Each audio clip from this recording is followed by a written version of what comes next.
Eşidin ve bilin. Kent solupası hininden çıktı.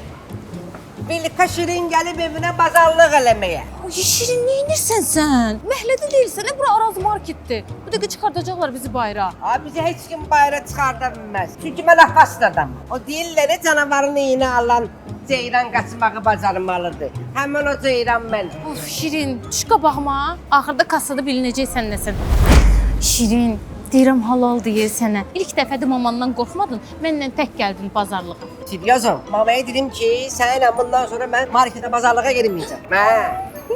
Tibyazım bu ne değil? Öyle oldu ama içinde olduğu da arabanda. Hə? Gedək dolduraq.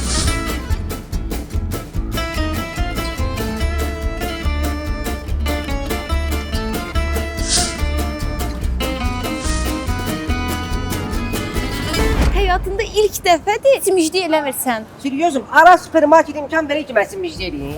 Özel Ramazan bayramına göre aprelin 9'da kimi Araz markette indirim var. Nə danışırsan, nə yaxşı. Amma mamaya demək ha. Desən deyəcək məni də apar bazarlığa. Tibyazım, mama ile alışverişe pazarlığa gelmeyi kurtardı da. So. Salam, xoş gəlmisiniz. Salam. Şirin bəy, dünən mamanızla gəldiniz, gördünüz Ramazan indirimləri sərfəli deyil. Bugün yenə də gəldiniz. Tək həmişə siz gələsiniz. Şirin, yox. Yox.